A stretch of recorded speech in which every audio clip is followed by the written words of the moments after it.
लेकिन जिस तरह से राजनीतिक फूहड़पन इन लोगों की तरफ से दिखाया जाता है, भूचड़पन दिखाया जाता है। राबड़ी देवी जी वही है ना जिन पर आरोप उनकी बहू ने ही लगाए थे मीडिया में सार्वजनिक रूप से कि भाई हमें बाल पकड़ के खींचा गया, मारा गया, पीटा गया।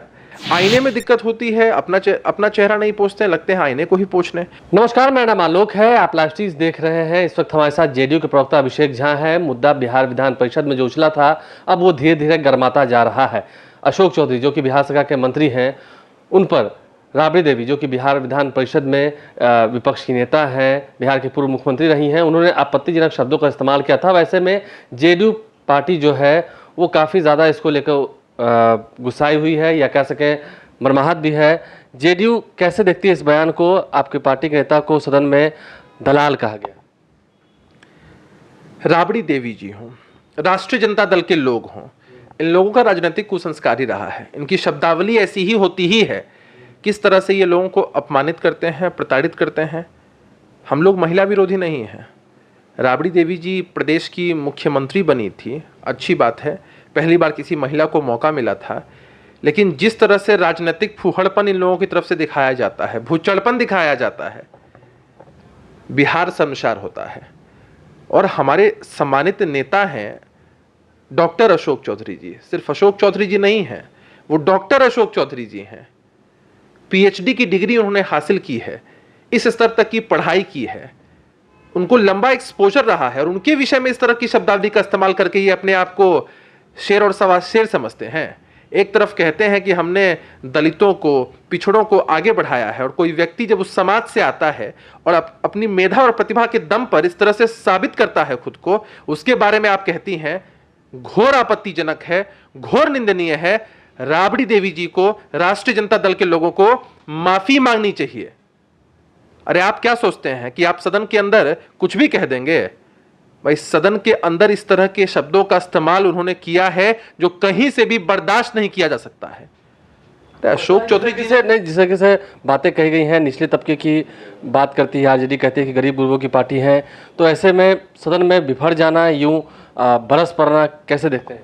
आप सोचिए ना कि जिन लोगों की शब्दावली ऐसी है, अपने घर में कैसे बात करते होंगे, अपने लोगों से कैसे बात करते होंगे, लोगों के विषय में उनका आचार व्यवहार कैसा होता होगा कि सदन के अंदर इतना उत्तेजित हो जा रहे हैं कि इस तरह के शब्दों का इस्तेमाल कर रहे हैं। तो था कि आपके जो सदन के नेता हैं, आपके बिहार के मुख्यमंत्री हैं, आपकी पार्टी के सर्वे सर्वा हैं, उन्होंने विधानसभा अध्यक्ष के साथ क्या सलूक किया? मुख्यमंत्री जी ने किसी भी अमर्यादित भाषा का इस्तेमाल नहीं किया है। आसन की तरफ पूरे सम्मान के साथ कृपा शब्द का इस्तेमाल करते हुए अपनी बातों को स्पष्ट तरीके से कहा है कि विधायिका को कोई अधिकार नहीं है कि वो कार्यपालिका में इंटरफेयर करे, हस्तक्षेप करे। और राबड़ी देवी जी चली हैं ज्ञान देने के लिए, और जब अपनी बात वो कह भी रही थी, कहने का अधिकार हर किसी को है, तो आप अमर्यादित टिप्पणी कर देंगी, आप अमर्यादित भाषा का इस्तेमाल कर देंगी। अरे हम लोगों का राजनीतिक संस्कार इतना खराब नहीं है, इस वजह से ही बिहार की जनता ऐसे लोगों को मौका नहीं देती है। कहा आप इंडिया नेता, वो तो उन्होंने ये तक कह दिया है कि लात जूता खाएंगे लेकिन सरकार में बने रहेंगे। आपको याद है ना कि राबड़ी देवी जी किस तरह से जब बालिकाओं के साथ अत्याचार होता था तो सरकार को लेकर हो या अन्य चीज़ों को लेकर हो, किस तरह की शब्दावली का इस्तेमाल वो करती थी। देखिए इन लोगों का संस्कार बेहद खराब है, बेहद घटिया है। असल में यह दिखता है कि किस तरह से संस्कार मिले हैं लोगों को, पारिवारिक रहन सहन कैसा है। और अशोक चौधरी जी पर टिप्पणी कर रहे हैं। जितनी शिक्षा, दीक्षा और एक्सपीरियंस अशोक चौधरी जी ने हासिल किया है, जितने शिक्षित हैं वो, जितने पढ़े लिखे हैं, उतना तो मुझे लगता नहीं कि इनके पूरे खानदान में किसी ने शिक्षा दीक्षा हासिल की होगी। अरे ठीक है, आप अपने हिसाब से अपनी पॉलिटिकल सेटिंग कर लेते हैं या लोगों को गुमराह करके कुछ वोट ले आते हैं, लेकिन आप इस तरह की शब्दावली का इस्तेमाल करेंगे, कतई हम लोग बर्दाश्त नहीं करेंगे। कड़े शब्दों में हम इसकी निंदा करते हैं।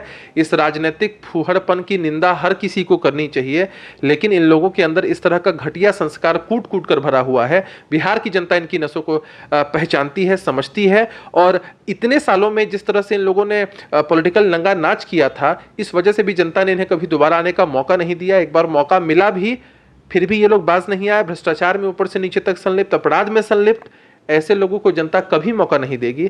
और चेतावनी है कि भाई इस तरह के शब्दों का इस्तेमाल करिएगा तो हम लोग या हमारी पार्टी इन चीज़ों को कभी बर्दाश्त नहीं करेगी। हालांकि राबड़ी देवी से कुछ ज़्यादा ही गुस्से में दिख रही है आपकी पार्टी।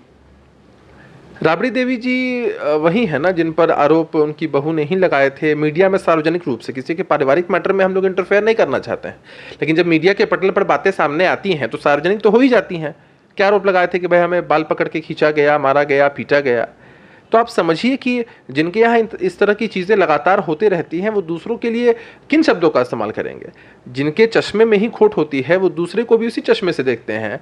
आईने में दिक्कत होती है, अपना चेहरा नहीं पोंछते हैं, लगते हैं आईने को ही पोंछने।